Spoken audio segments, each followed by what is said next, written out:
What's up, everybody? Welcome back to another Going Arounds podcast. I'm here back at it again, and yeah, it's almost Christmas. Uh, so hope everybody's got their shopping done. Man, I think I'm done. Maybe I'm looking for more things for myself, something like that. No, I'm just kidding. I buy myself enough shit. Uh, yeah. I'm sure everybody's getting ready and anticipating the Christmas time, and maybe you're not, but either way, it's about to be here. So hopefully everyone's in a good place and ready for it. I know I am.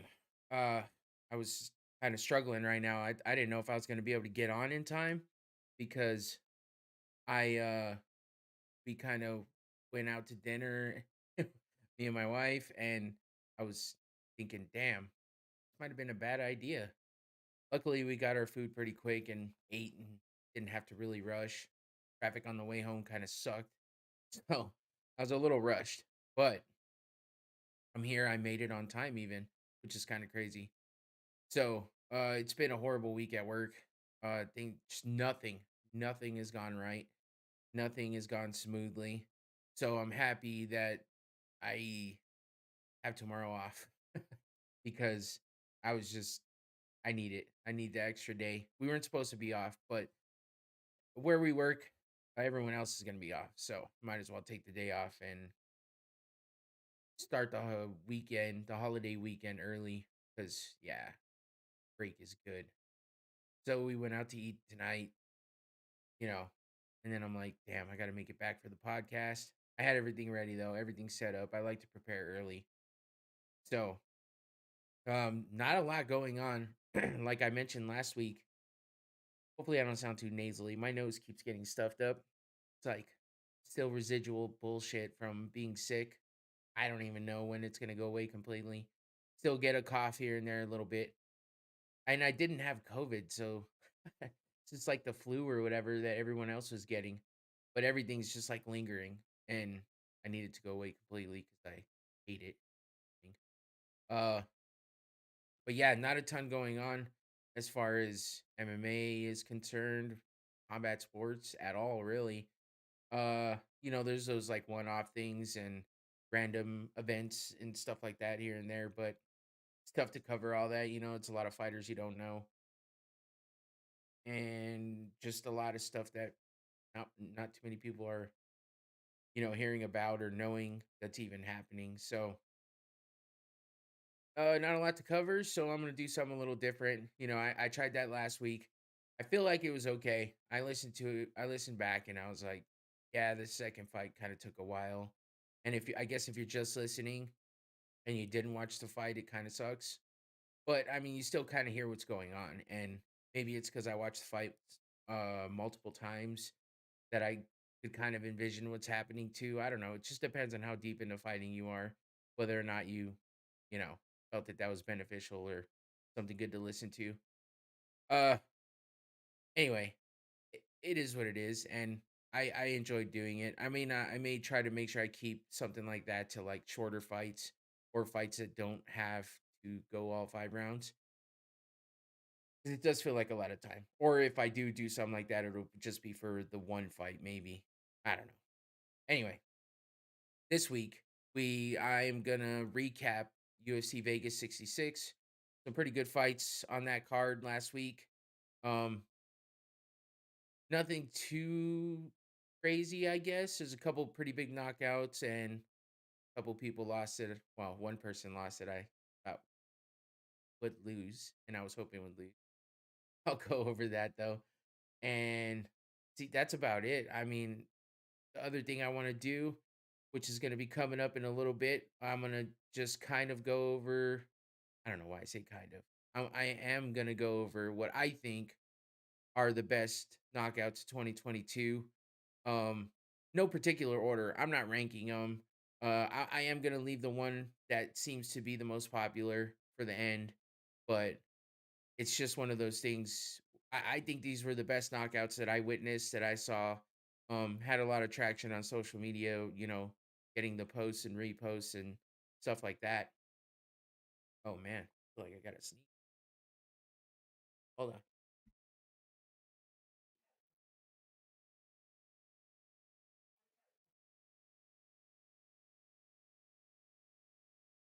Well, that sucked. Sorry about that. Um, Gotta take a drink now. Stupid easy. All right. So yeah, just 2022 best KOs that I found that I saw that I thought were good. Most of them are like legitimate KO, got knocked out completely. But well, maybe you don't know that a KO, a knockout in the UFC or an MMA isn't necessarily out cold.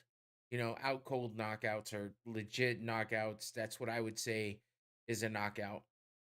But they consider a knockout as well when it's like one or two strikes and the guy doesn't get up, can't get up, or the ref sees something and says that's it, it's over. Like there's no more. Like the guy can't, the person that knocked him out can't follow up with any punches. The ref gets in there in time, and maybe he's not out cold, but he's definitely out of it and shouldn't take any more punches. So that's considered a knockout as well. Sounds more like a TKO, but a TKO is more like ground and pound stuff where you know someone's on top, all kinds of unanswered punches. The guy's coherent, that's getting hit, but he's just covering up, not answering back with any punches. That's more of a TKO.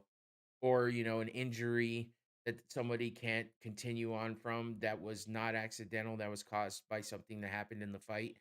And stuff like that are considered TKOs as well. Technical knockout, if you don't know what a TKO or what TKO means. So technical knockout, that's kind of obvious from what it sounds like in a way. So that describes, I guess, best what kind of knockouts we're talking about. Nothing wrong with the TKO at all, but you get those one punch knockouts or those uh combination knockouts where the guy is out cold. You get a, you know, headshot bang kind of uh Leon Edwards type head kick knockout. That I, that's a legit knockout. I mean, Usman was out cold with his eyes open, so he was really out. But anyway, that's what's coming up. Do the recap first. We'll get into a little bit of that after I go on a tiny bit of a rant. And this is so annoying. So I read earlier, and if you follow my social media, by the way, I'm on Instagram and Facebook where I post the most at Going Rounds Podcast. But you can also see blooper type videos and stuff like that from the podcast on TikTok as well. And I'm also on Twitter at Going Rounds Pod, but just don't post a lot on Twitter yet. I'm trying to find the right way to post there and figure out what I really want to do there. Um, but yeah, if you follow any of those, you might have seen that today I posted with a bunch of angry faces because it's annoying and it pisses me off. The UFC's upping the price for pay-per-views again. So this has become a yearly thing. It's like it goes up $5 every year. And yeah, it doesn't sound like much, but the thing is, the fucking UFCs when I first started buying them were $50. I mean, doesn't sound like a lot, but if you're kind of not, you know, don't have a ton of spare money and and you want to watch fights, $50 is kind of a lot. Um Especially for one night. It's one night. Yeah, you can rewatch them, but back then I wasn't into all that. I just watched them to have fun that night. But then, they went up a little bit and a little bit here and there throughout the years. Nothing crazy. Then here we are. Last year they're at 69.99. I remember when they went up to 65. I was like, okay, I get it. It's about time for an increase. I'm not surprised. But then it goes to 65, and then all of a sudden it goes to 70. Then it's at 75. Now it's going to be at 80. So 79.99. So obviously not 80. That's 1 cent away, but fuck off if you think that matters. It's $80. You know what I mean? So it's $80 per fight. Now we're talking one fight every month, occasionally two fights a month. There's months is like July. and sometimes later, like September, October, or earlier, like sometimes January. They'll do one at the beginning of the month and one more near the end of the month. Like July, for some reason, seems to be pretty popular, but that's because there's stuff like International Fight Week going on.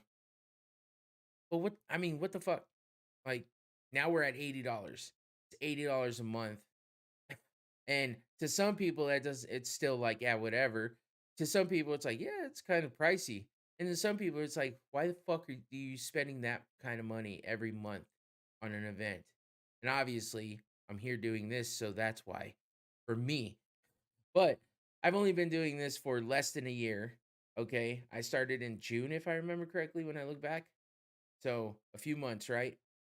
I'm at episode 20, by the way. Today's episode 20. So welcome to episode 20. Make sure you like, subscribe, and hit that notification bell too. So you can watch my next 20 and, you know, hopefully I get better. Hopefully I figure out cooler things to do on the screen. And hopefully you'll be there to see it all. Anyway, I've been doing this for 20 episodes, but I've been watching UFC for damn. I gotta say like at least 16 years. I would say at least 16, if not more, give or take, right?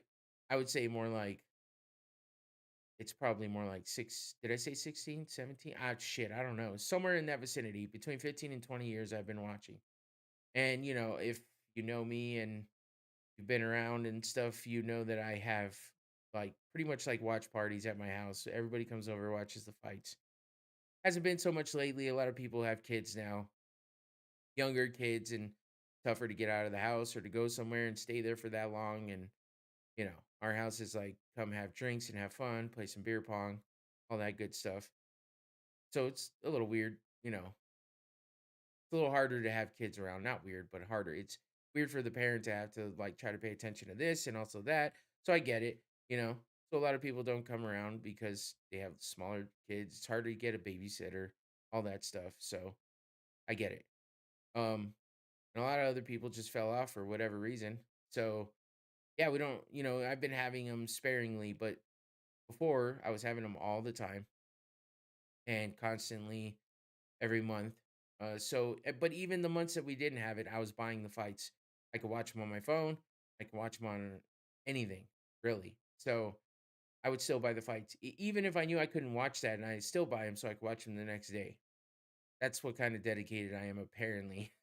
I hate not being able to see the whole thing, so it drives me crazy, and I don't want to do it. The highlights are good enough for me on a lot of things, like football games, sometimes baseball games, other fights like boxing. It's like, yeah, sure, show me just the highlights. I don't want to see any of that bullshit in between. Because with boxing, it's just standing there or hugging each other.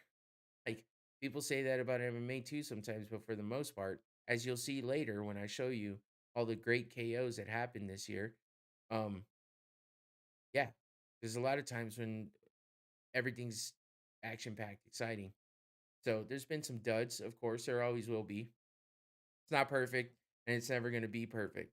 But to me, it's way more exciting than boxing, but I still appreciate the sport of boxing. They call it the sweet science for a reason.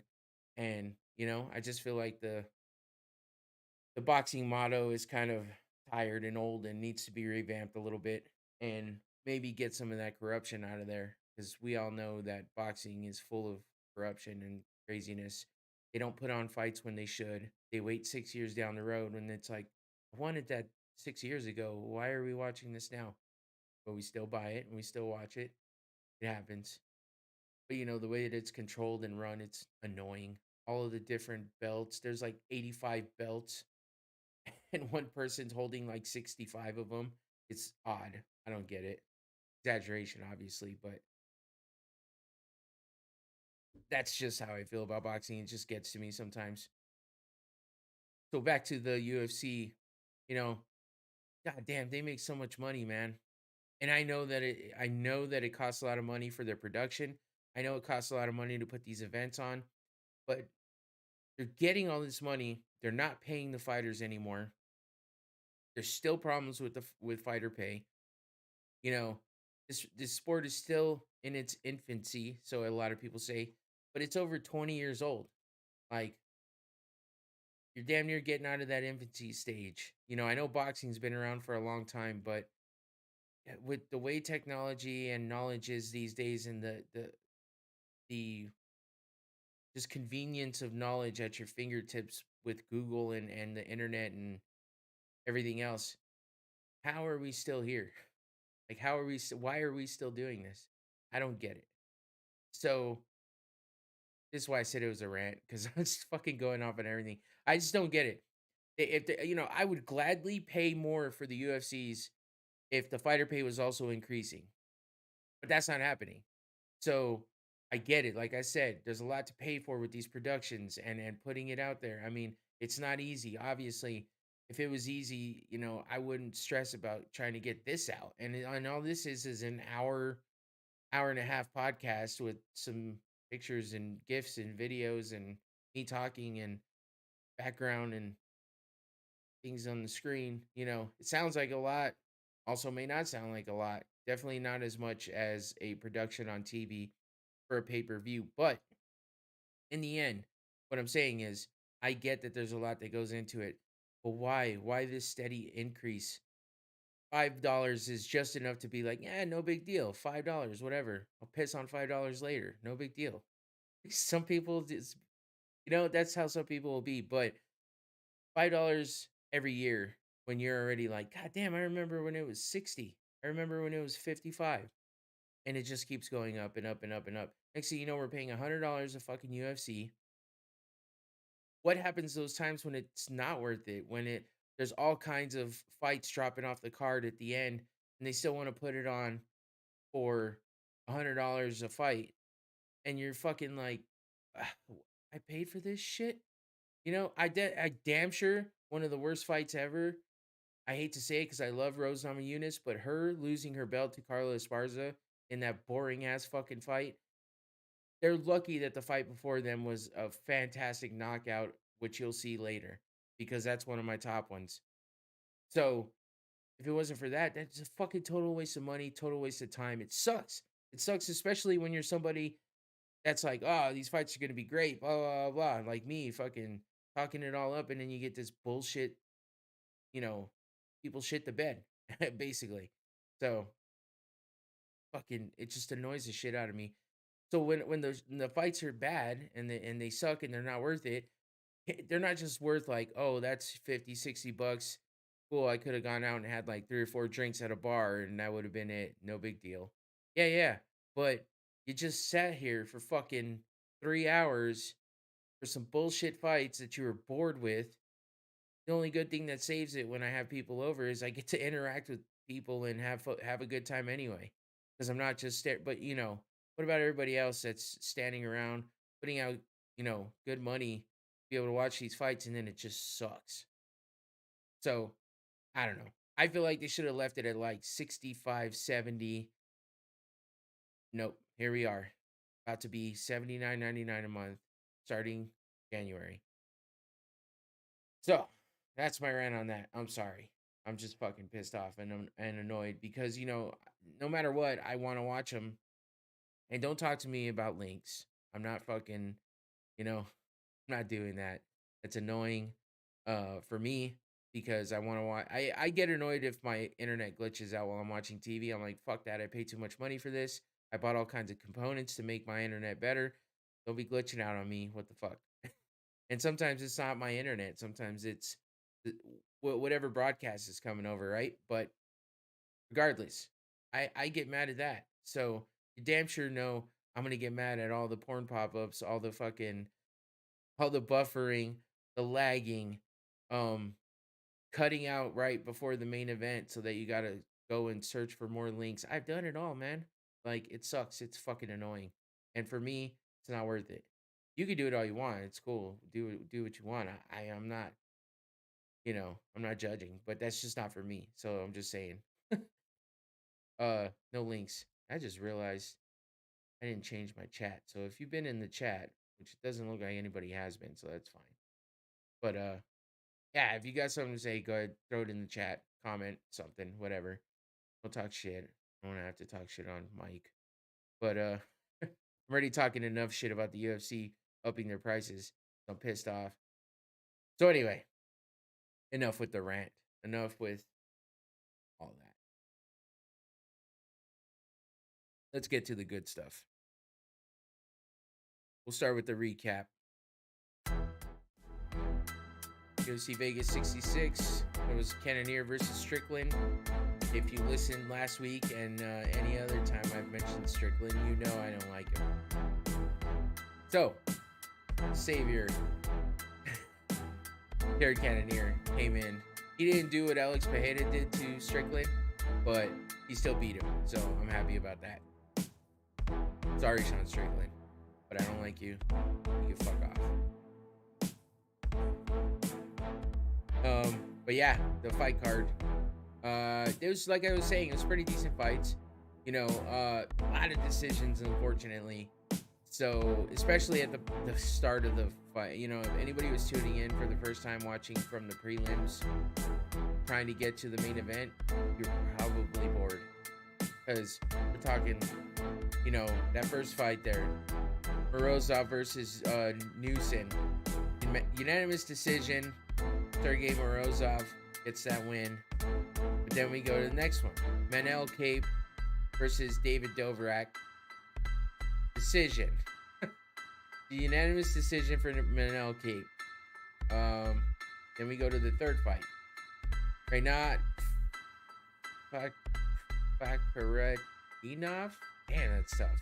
Against Brian Battle. Unfortunately, Brian Battle suffers his first loss in the UFC, I think. So he lost, but that was also a decision. Fight number 4. So we're 3 fights in, all decisions. Rafa Garcia versus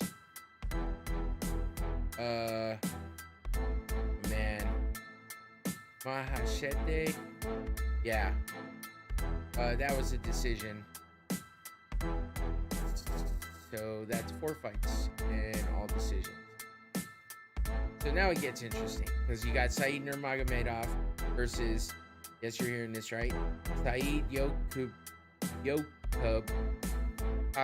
Kakaramanov. Damn. So anyway, this one finally you get a finish, and it says submission by ninja choke from Said Nurmagomedov. I don't know what the fucking ninja choke is. I don't think I've ever even heard that. So it kind of feels like they're making that shit up. Like, what even is a ninja choke? I'm gonna have to look that up because I didn't notice that before. That's pretty funny. Fight number 5. Or I'm sorry, fight number 6. Matthews Semmelsberger versus Jake Matthews. Another damn decision. This is what I'm talking about. Too many decisions. We got Cheyenne Blismus versus Corey McKenna. Now, I was going for Cheyenne. I was thinking that this would be a pretty damn good fight between her and Corey. It didn't sound like anything crazy came out of it. Another decision. At least they've all been unanimous, so nobody can say they got rocked, because it looks like they've been unanimous decisions, which means may not have been the most boring fight. I gotta tell you, I didn't watch all these because it's been crazy, like too crazy. So last weekend was particularly busy, so I didn't get a chance to get all the way down. I watched the top fights, but I was going for Cheyenne, and Corey McKenna took the win by decision. And then we go to Mikhail Oleksiejczuk versus Cody Brundage. Damn, tongue twisting me. Like I'm fucking up all these names because it's just difficult. KO by punches. Oleksiejczuk gets the win. So that's good. Cody Brundage is okay, but you know, so far Oleksiejczuk is kind of been doing some good things, impressed me a little bit. So yeah, he's just been standing out. That's a good win for him. Let's see. We'll skip over. We got Dober and Green. I'm gonna go over that one. Dober got the win, and I'll show you that in a minute. Alex Caceres beat Julian Erosa with a TKO head kick. By the way, Drew Dober wins by KO, so the decisions went away a little bit here. And then we got Alex Caceres versus Julian Erosa. TKO head kick and punches. Pretty fucking impressive. This is actually on my list for best KOs early Even though this one it actually says TKO, it kind of sucks because I think it should have been considered a KO straight up. So it's on my list. Maybe it's recency bias. I don't know, because I just saw it and I thought it was dope. Maybe, I'm not sure. Sarah's with that win though. We got Amir Albazi versus Alessandro Costa. Albazi got the win. KO punches. And then Arman Sarukian versus Damir Ismagulov. That's another decision. Sarukian got the win though. And then we get to, I'll cover that in a minute. Where's my stream deck?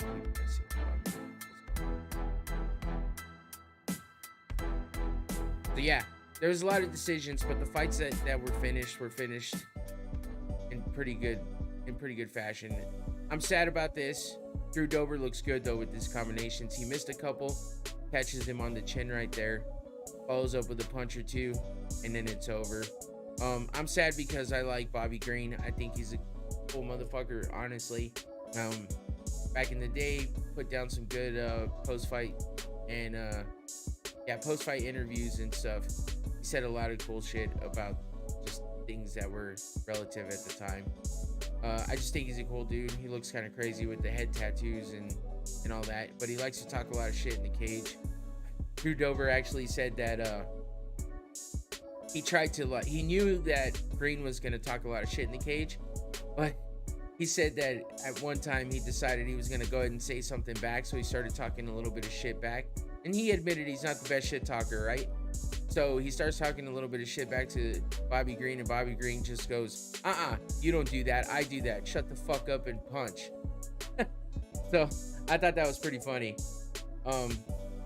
Dober thought it was funny too. He's like, dude, that guy's a fucking legend. Like, he's in there talking mad shit and kind of backing it up. And then when I go to talk shit, he shuts me down and says, nah, that's mine. That's my shit. You just stand in here and fight. Pretty funny.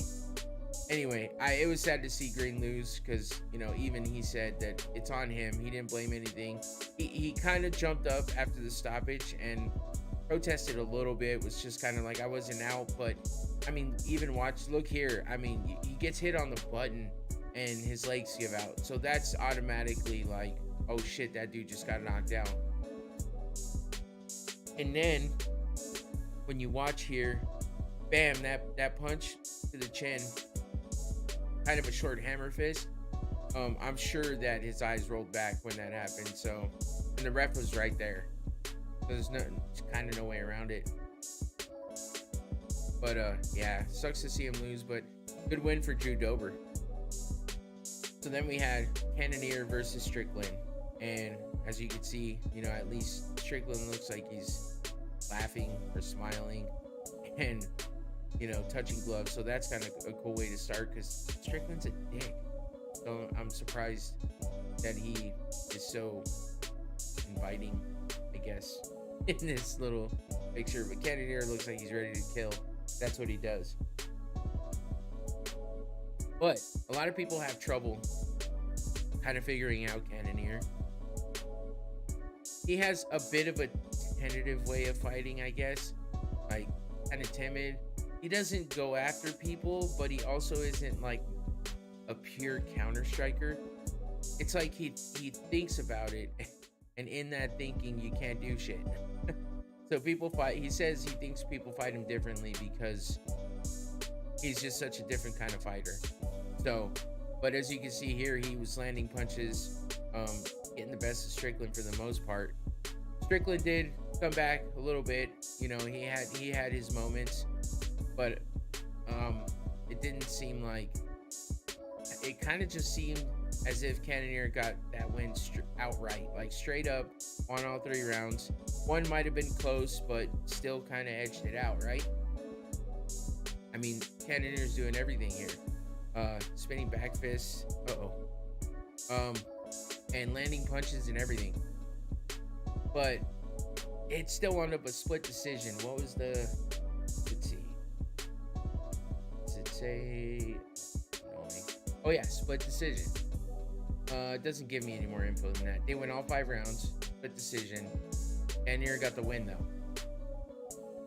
And I mean, that's what makes me happy because I don't like Sean Strickland.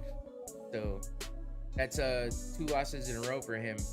I was wondering if he was going to come out kind of, you know, in a real careful, timid kind of way because of the fact that he got knocked out by Fajeda, but he looked like he wasn't as willing to press forward as he normally is.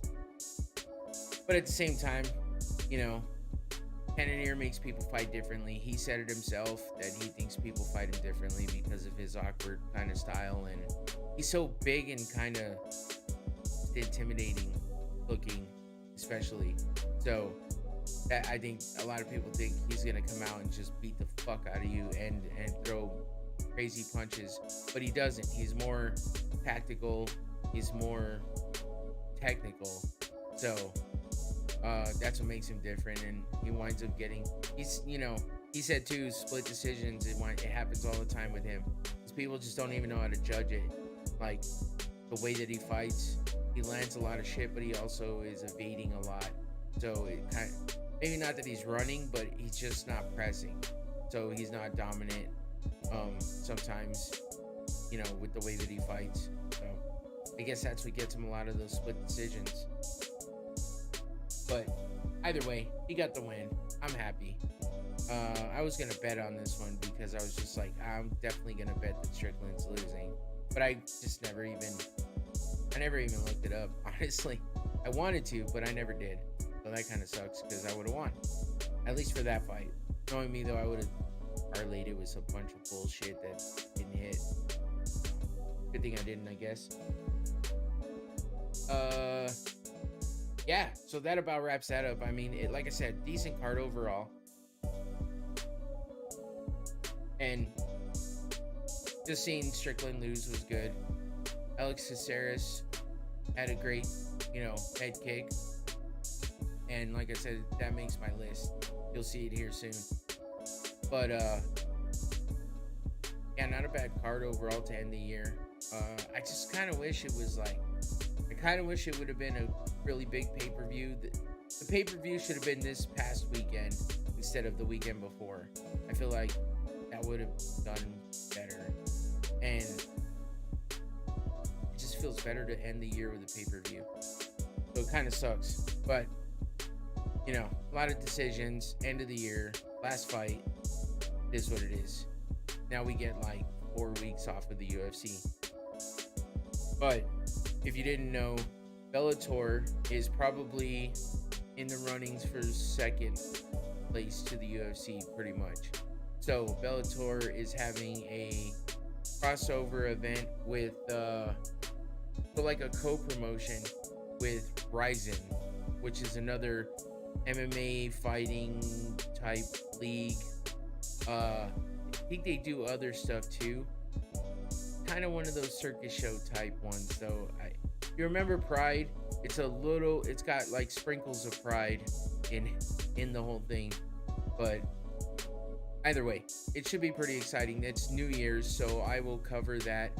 I'll probably go over that next week and then recap it and see what happens. Because I mean, it looks pretty exciting. It's a cool thing that's happening with the co-promotion.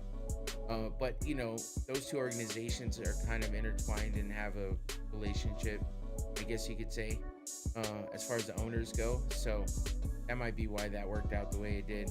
But either way, it should be cool. So that's a little bit of content I'll get to cover. And then, you know, I'm doing these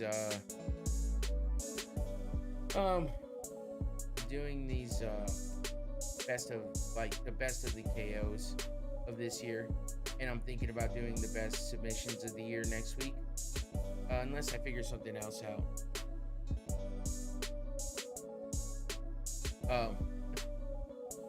So yeah, I am second guessing myself here on this first one, but here we go with the first best KOs.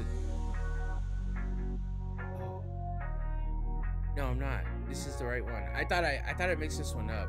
But this is one of the guys that fought on this past week's card earlier this year. He got this knockout, which I thought was pretty nasty considering he hits him as he's walking backwards, right on the chin though, and drops him flat.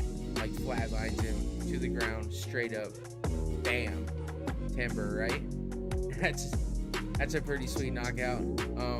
Obviously it's a real quick one, nothing too crazy, but he knocks him out cold, and then he flattens him on the ground.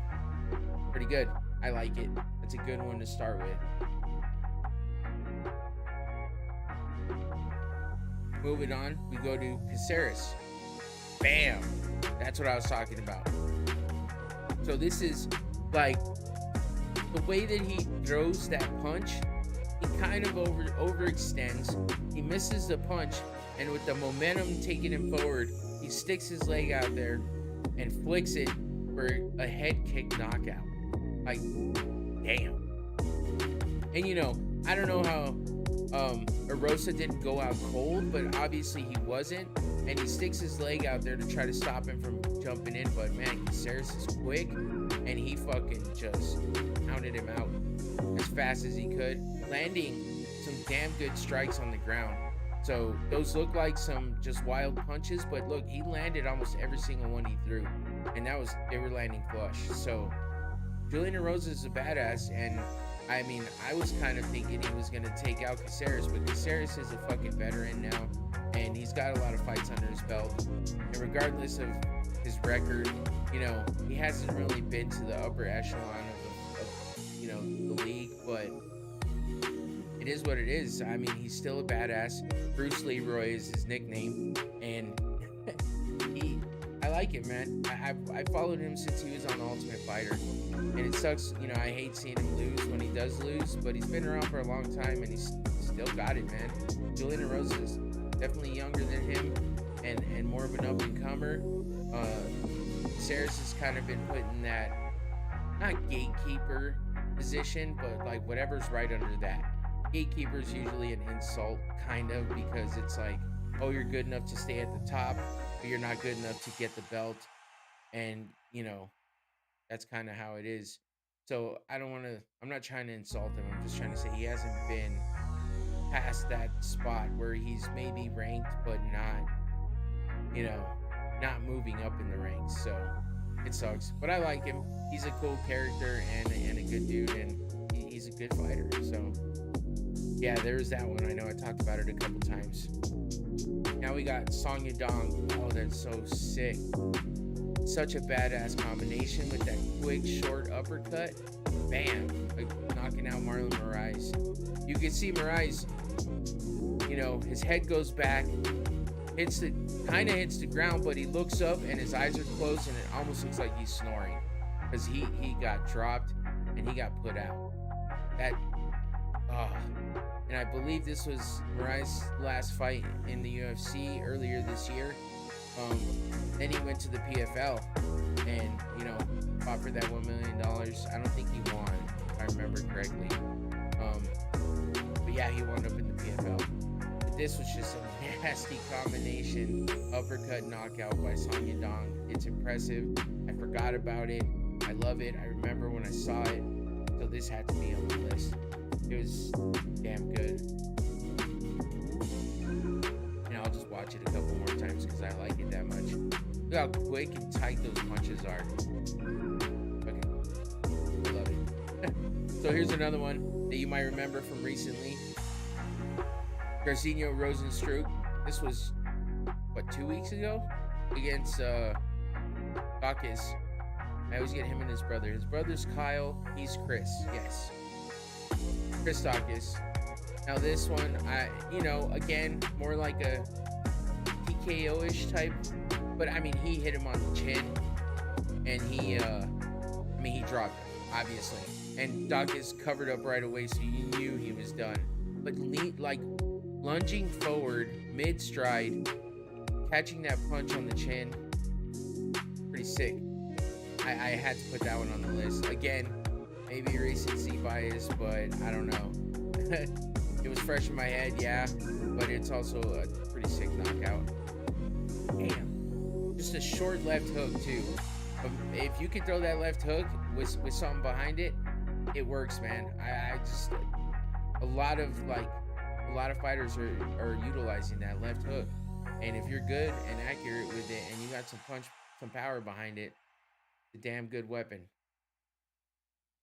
Here we go to Herbert versus Topuria, and Topuria, which I feel like I'm saying that weird, but it's probably because it's a tough name to say. Topuria.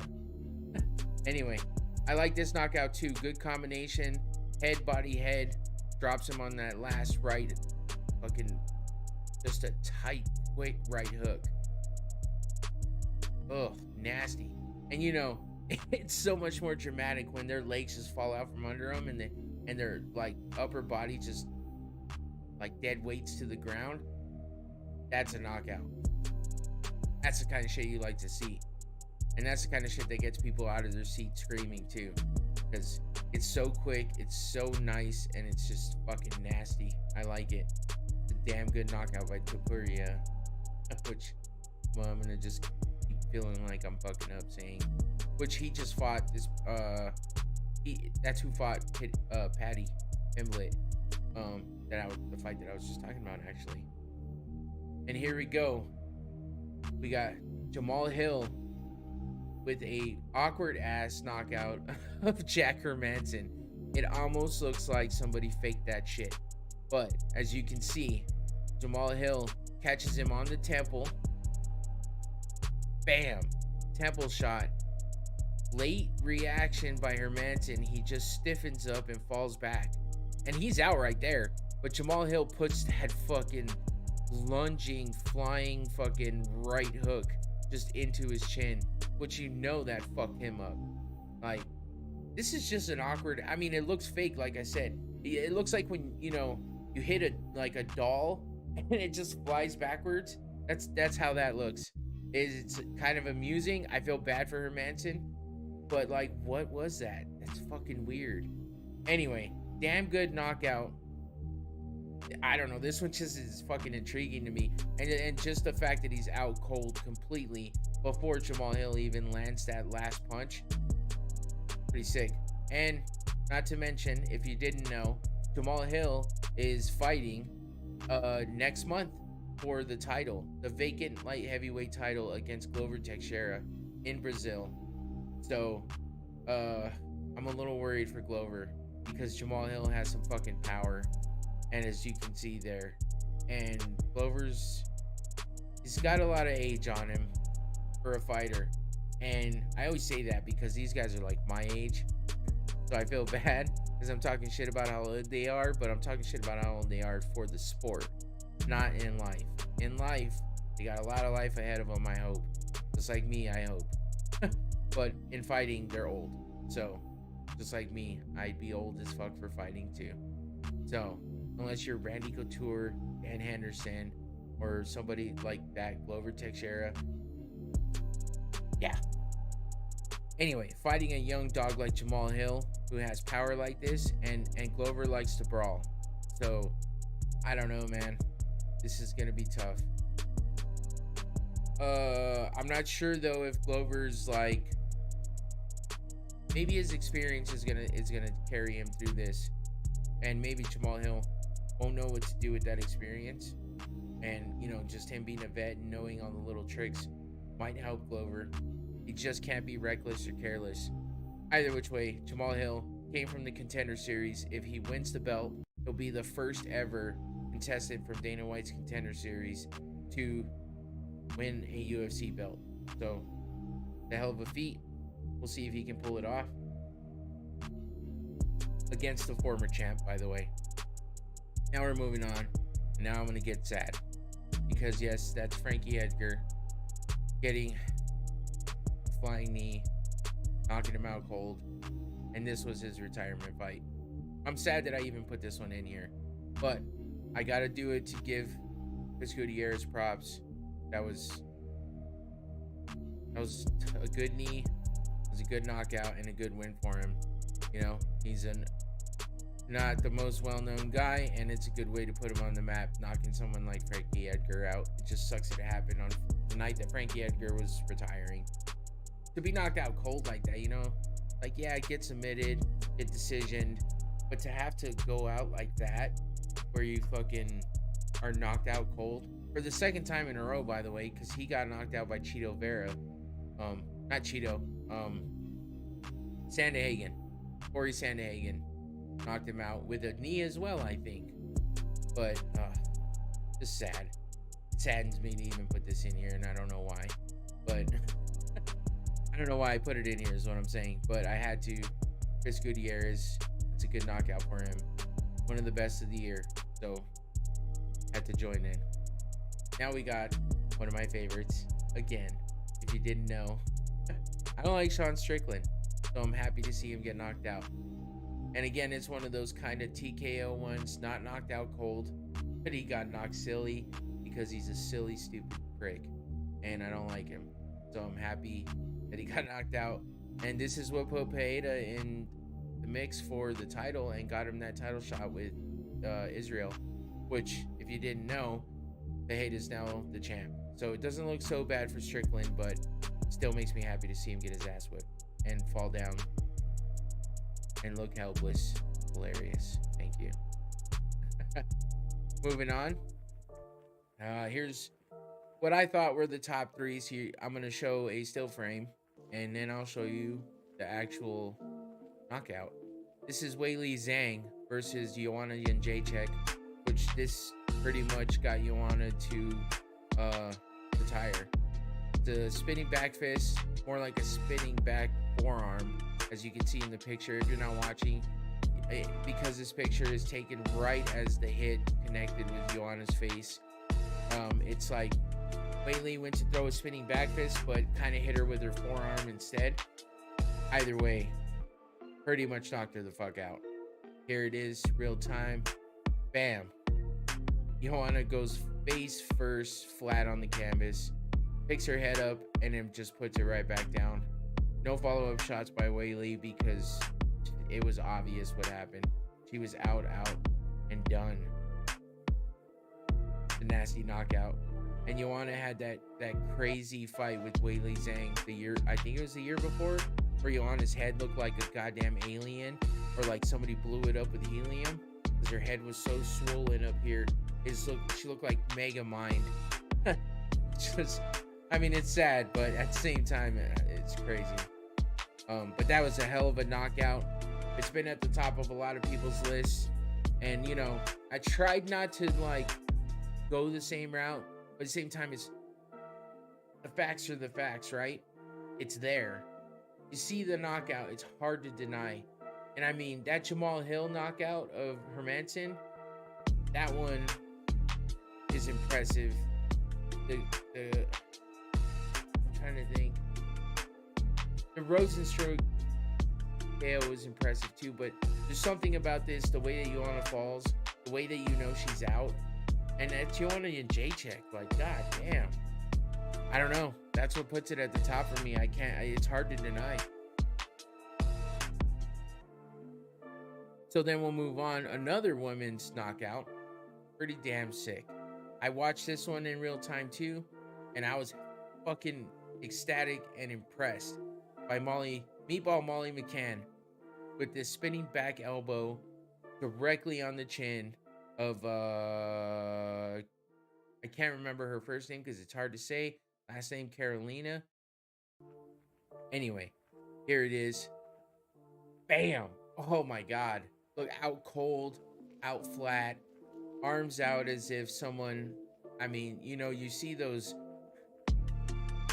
Oh, it's fucked up to say.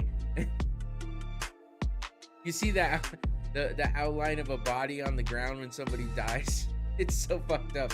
But you usually see them just laid out like this on the ground. That's what I mean. If somebody would just made an outline of her on the canvas, that's how out she is. It's fucked up. But I was so happy for Molly McCann when she did this. It was a great knockout. I was excited.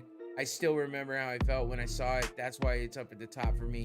I love this knockout. And you don't see this a lot out of the women. Honestly, like, there's been a lot of knockouts, but not like this. And there's not as many knockouts as the men. So to see something like this, holy fuck. It's nasty. Nasty. I love it. All right, so here we go. Kind of pretty much, again, sad to see I don't like seeing Tony Ferguson like this, even though I absolutely hated the dude Perfect. for a while when he had the whole thing with Khabib, because I'm a Khabib fan. Like, there's no way around it. I can't deny it. I've been a Khabib fan for a long time. So when he had the whole thing with Khabib going back and forth, and then he gets hurt, and then Khabib is sick and gets hurt, and the fight just never happened, and it just drove me nuts. He's crazy. He's weird. Fucking, he's out of control sometimes. Tony Ferguson, that is. That's what I'm talking about. But I respect the dude as a fighter, like I say for everybody else, and I really, really do. And I hate seeing him go out like this because it looks so bad. Not only this picture, and it's a fucking wrong. I just like doing him dirty, putting this picture up here, but I can't help it. Can't deny it. This is what happened. This picture went everywhere. So I'm sure you've seen it already. So what the fuck is the difference, right? Why am I feeling bad? It's not like Tony Ferguson's gonna be mad at me. He ain't ever even gonna know I did this, I'm sure. So, whatever. And if you know him, send it to him. I don't give a fuck. I wanna know what he thinks. Just kidding. Not really, but whatever. But yeah, look at his face.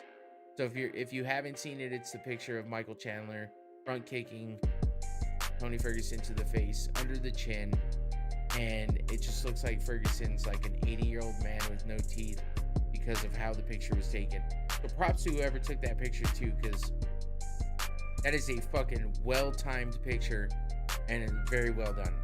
So I appreciate it. Like, you can see the muscles in Michael Chandler's legs. Like, that's insane. He's got big ass quads. I mean, he's a short dude, short and stocky, but yeah. So here it is, real time. Oh man. Oh. So it's like if you got uppercut, but with the foot. That's pretty much what that was like. The way the head looks when it goes back after he gets kicked, fucking nasty. Perfect. Not perfect, man. That's a perfect kick and a perfect KO, because he's out cold, bounces off the mat on his face, out cold. And from what I heard, he was out for a while, so it was pretty scary for that reason. Like I said, I hate fucking seeing Ferguson go out like this, but he'll be back, I'm sure. I don't know. He's still doing the Harvard thing, I think. He went to fucking Harvard Law School. Like, this is weird. Like, not weird in a bad way. It's just weird that he's his age. Like, he's got pictures on social media where it's like him and like college students and professors, and everybody's dressed all nice and shit, and he's got like a long sleeve thermal underwear shirt on with a shirt with like a old school, what looks like old school, like, not a tap out shirt, but like fuck, what's the other name of that? Man, I can't think of it. Damn it. Anyway, one of those other fight shirts that were popular back in the day. Anyway, he just looks way out of place, but good for him. Going back to college like that, it's pretty dope. So I'm wondering if he's gonna fight again. I know he said he was gonna take a while off after this, but we'll see what happens. But there you go. One of the best knockouts of the year. Can't deny it. No way around it. If you're picking anything else, it's just because you have some kind of personal opinion over it. I don't know. And here we go. Now, like I said, everybody has been talking about this one. And there's multiple reasons, and I'll give mine as well. But it's, Kamaru Usman versus Leon Edwards. So here's the thing about this. This is why it's at the top of everybody's list. Kamaru Usman was dominating that fight for 4 rounds. 4 rounds in fucking 4 minutes. Because in the last minute is when this happened. Perfect. So for almost 5 rounds, Usman is just dominating. And Leon Edwards looks like he can't do shit. Like he's got nothing. He's getting beat up. He's getting just worked. And he's got no answers. He's got no way of defending himself. He's got no way. I don't know how it didn't go any worse for him. But if you're watching the fight, by the time the 3rd round is over, you're like, well, Usman's got this in the bag. Because Edwards had no answer for him. Couldn't do shit. Couldn't land shit. So it's like, oh, well, unless he lands something crazy out of nowhere, which is what everybody says all the time. The only way he's gonna win. Didn't look like it was possible. Now, 50, you know, 3, 4, 5 seconds in, got 50 some seconds left in the first round. There it is. Headshot, bang, dead. That's what he said. Fucking head kick knockout. Usman out cold, harder than anybody else has been in this entire fucking sequence of things I've showed you. Bam! Folds him in half, falls back, eyes roll to the back of the head. Plenty of memes out there, which is fucked up, but it is what it is. When you get knocked out like that, you gotta expect it, and it sucks. But I feel bad for Usman because he was winning that whole fight, and it's just like 1 second, and he gets fucking done. 50. Oh, look at it. 58 seconds, 57 seconds. It wasn't even as many. Like literally less than like just under a minute left. Usman's like, "This is mine." Edwards does it like a faint, faint right. Usman drops his hands, thinking he's gonna get kicked in the body, and Edwards takes the head kick, out cold, and you, holy Perfect. fuck. Perfect. And not to mention, the corner work was insane. It was like a goddamn Rocky movie, you know. If you didn't see it, it was all over the place. Uh, just the hype, the speech, like I don't know, man. It was nuts. It was cool. It made you feel some kind of way, and it was good. So everything about that said he was done. He was over. His title shot just went away, and then he comes back and does this. Like that's fucking impressive. A comeback. Everybody loves a comeback story. Um, just don't know what he's got for Usman. If Usman comes back better, I don't know. Unless Edwards just gets better and says, "Hey, I've got the belt now. I want to keep it. Fuck all this." So there it is, man. Those were the best KOs I felt from 2022. You got any other ones? Give me a shout. Tell me what to look up. I'll check it out. But I mean, I think that about covers it. So yeah, uh, that's about it. I don't really have much else. Like I said, it's kind of slow times in the MMA world, slow times in combat sports. So it is what it is. Still made it an hour. You know, I still got a lot to talk about. I still get to rant about shit. So everything else just felt a little shorter. And I don't know how else to go any further or any deeper into those KOs except for just talking about them a little, you know? I remember most of them. Some of them happened earlier in the year, so it's a bit harder to remember every detail. But yeah, there you go. Like I said, comment your favorite KO, even if it's one of the ones I showed. Let me know which one you liked the most. If you agree with the one I put on top, or the two I put on top, if you thought one of those was the best. Like I said, I didn't number them or put them in any particular order, except for putting what I thought was the few best at the top, and adding a couple extra shots in there for you to see a little more. They were all great knockouts, though. A lot of good knock. There's always something good happening in the UFC. That's why I cover that the most. Predominantly UFC coverage.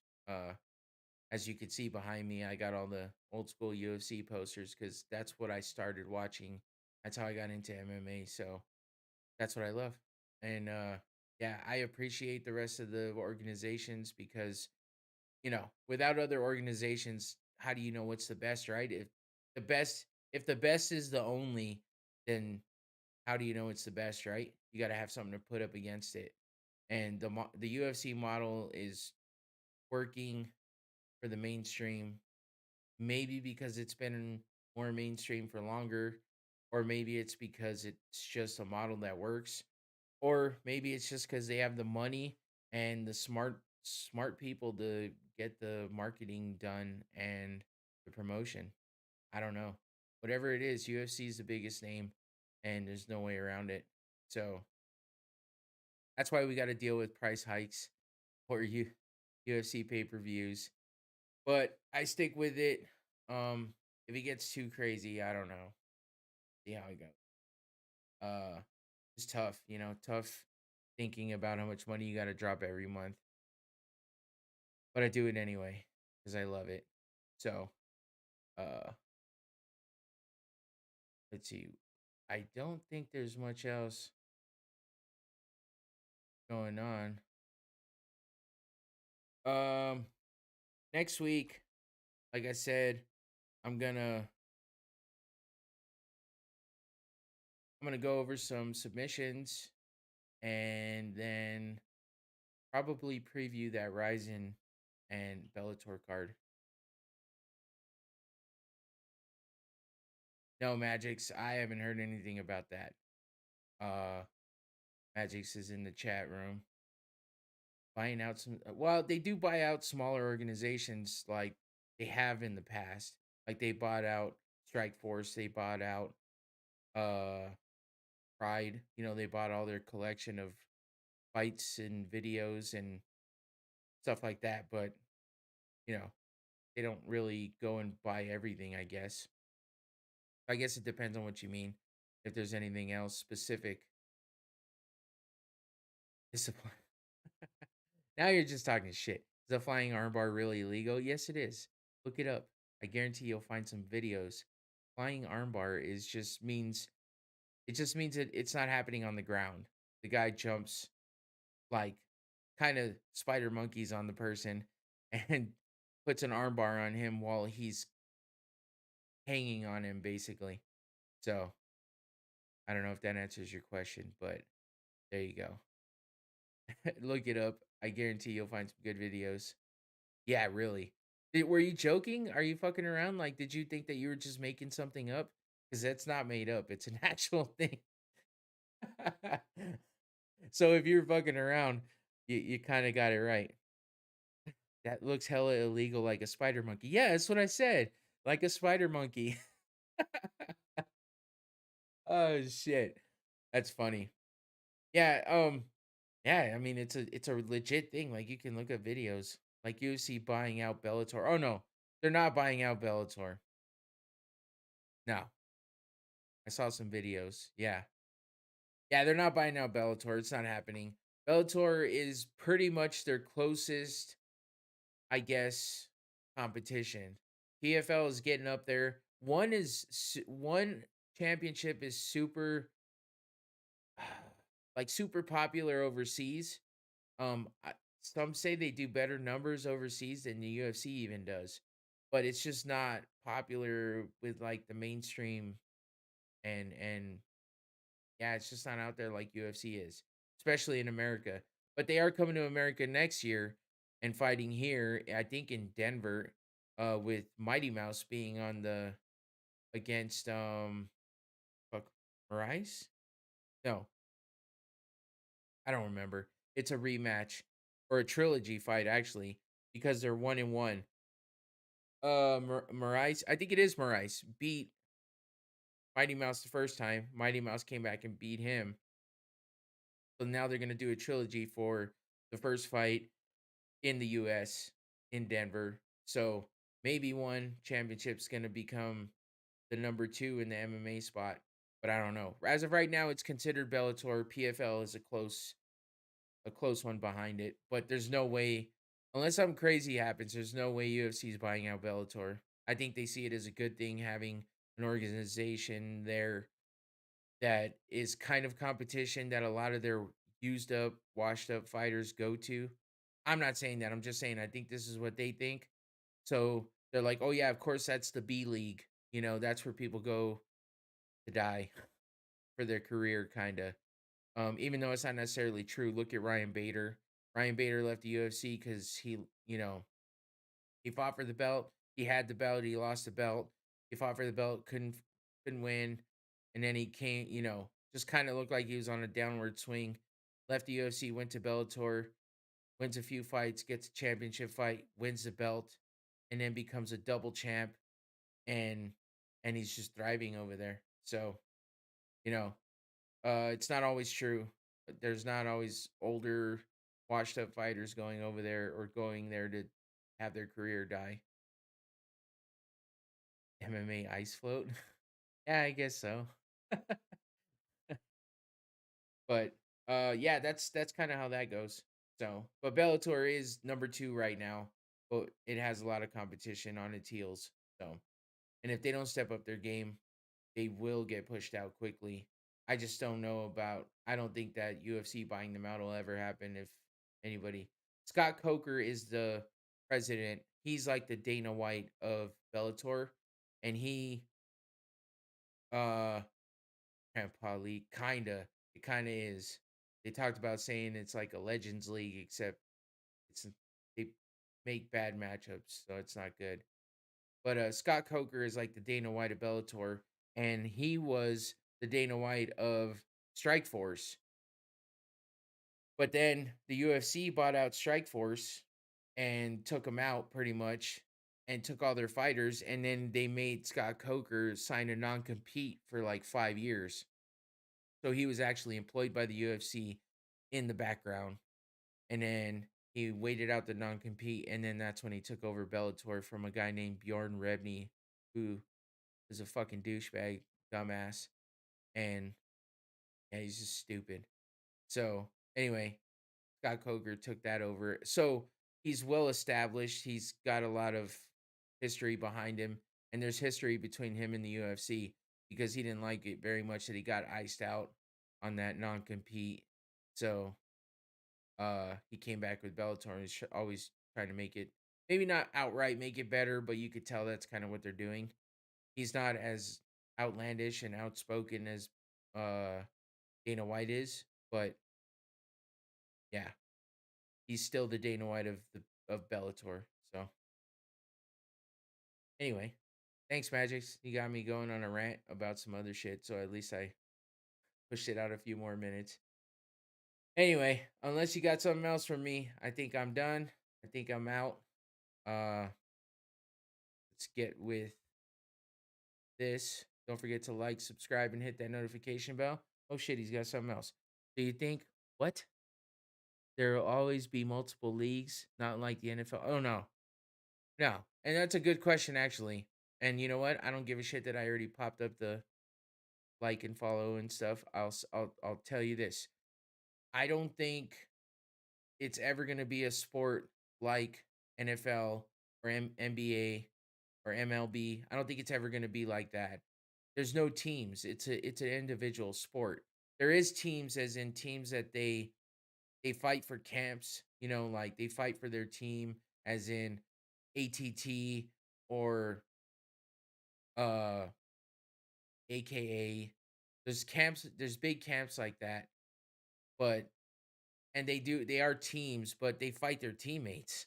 I mean, they could train in the same place at the same time and have been training partners, and they'll still fight each other because it is an individual sport. Just because you have a coach and you have, coaches and cornermen and stuff, you're still the only person getting in that cage and fighting. So it's an individual sport no matter how you look at it. So there's never gonna be something like the NFL for MMA. If there isn't competition, it can get boring, and I think it can get kind of oversaturated with one name. So the fact that there's competition, I think, is a good thing, and it helps out the fighters because then they have negotiating, you know, uh, they have leverage for negotiating. Like, hey, I got these guys out here offering me twice as much as you're gonna give me. You can either match it or I'm out, or give me more. So, it's negotiating, and if they have somewhere else to go, then they can negotiate, and that's good because they don't have a union, they don't have anything like that, and that's partly why the UFC keeps fucking them when it comes to pay. So, yeah, to answer your question, I don't think it'll ever be that way, and it's a good thing probably. Um, Sometimes I think too many organizations is bad. That's kinda how boxing is. The WBO, I don't even know what all the WBC, I don't even know what the fuck they all are. But whenever you see a boxer that's a world champ, they're like take those pictures with the like 17 belts and shit. They like have them around their fucking ankles and legs and around their neck and head, all that bullshit. And that's because there's too much. and it's oversaturated, and they fucking think that, "Oh, you gotta go by these rules, you gotta go by those rules, you gotta do this, you gotta do that." It's like, shut the fuck up. Like, you're making this too confusing. It's all about politics and it's all about corruption. So that's why boxing sucks, at least as far as I understand and the way that I see it. So boxing's never gonna go away because it's an all-time great thing that's been around for so long. It's never gonna go away. But that's why it's in the state that it's in, where very few recognizable names in boxing to a lot of the mainstream. And, people just watch it because it's boxing, not because they're watching it for any particular reason. At least that's what I've noticed. So, yeah, don't forget to like, subscribe, and hit that notification bell so you know when I go live or when I put out a new video. And don't forget to follow me on social media. I am on Twitter, TikTok, Instagram, and Facebook. So go check that out. Going Rounds Podcast everywhere except for on Twitter. It's Going Rounds Pod. And don't forget to check me out on the other podcasts I'm on. Yeah. You're gonna enjoy all of them, Magic, so keep watching it. The final episode on Sundays at 8 p.m. We got Enough to Be Dangerous. It used to be on Twitch. It's now back on YouTube at 8 p.m. on Tuesdays. And we got the Rumble at 8 p.m. on Wednesdays, the Rumble is fun because we do drafts, and we've been getting into some pretty deep conversations, but the drafts are fun. This past week, we last night actually, we drafted our favorite Christmas movies, and then we drafted our favorite candy, I think. No, not candy. What the hell was it? I don't even remember. Anyway, we've done drafts of a bunch of things, and it's pretty fun. And I think we did like wearable clothes or something. Oh, brands. Yeah, because you won the last draft. Oh, I forgot about that. Yeah, I won the draft last night. Everybody decided that my list was the best of the Christmas movies. I don't even remember fully what was on it. I think I had like Charlie Brown Christmas. I don't even remember my whole list. Anyway. Uh yeah, I won. So everybody thought my list was the best, which is pretty dope. So yeah, check it out. Um The Murd YouTube channel. I couldn't remember what the hell it was called. No, not the Murd. I'm sorry. The Rum I'm reading the chat. Go to rumblepodcast.com. You can find our podcast there. Check out the Rumble podcast on TikTok. We got some good stuff there. And yeah, watch it Wednesday nights at 8 p.m. on the Rumble Podcast YouTube channel. Cool. Thanks, Magix, for keeping me going for a little bit, brother. I appreciate it. And that's about it for me. I hope you guys have a great Christmas. Enjoy the family, enjoy each other, enjoy the presents, have a good time, relax. I'm going to try to do all of that. So I will see you next time. Oh, shit. What am I doing here? I lost everything. Awesome. There we go. Yeah. So I will be back next week, and I will, yeah, catch you then.